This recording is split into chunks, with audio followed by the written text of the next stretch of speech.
ডাকে রে, cook cook cook cook cook cook cook cook, মনে বাঁশি বাজে রে, কুক কুক কুক। প্রিয় দর্শক, দুষ্টু কোকিল গানে মিমি চক্রবর্তীর এমন খোলামেলা পোশাকে চরম অস্থিরতা বোধ করছে বাংলাদেশের জনপ্রিয় নায়িকা অপু বিশ্বাস।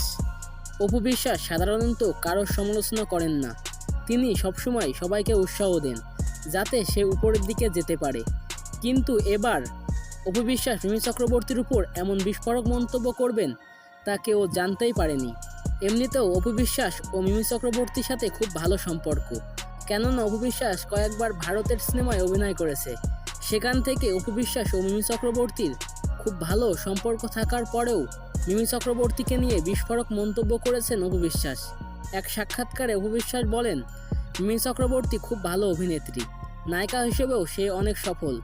অপু বিশ্বাস আরও বলেন, অভিনেত্রী হিসেবে মিমি চক্রবর্তী খুব ভালো, কিন্তু তার বোঝা উচিত ছিল যে এত খোলামেলা পোশাকে কাজ করলে আমাদের সিনেমা ইন্ডাস্ট্রির উপর প্রসঙ্গ উঠবে। এখন একজনের কারণে পুরো কলকাতার সিনেমা ইন্ডাস্ট্রি লজ্জার মুখে পড়েছে। অপু বিশ্বাস আরও বলেন, এখন মিমির উচিত আমাদের কাছে ক্ষমা চাওয়া, তাহলে আমরা সবাই ক্ষমা করব।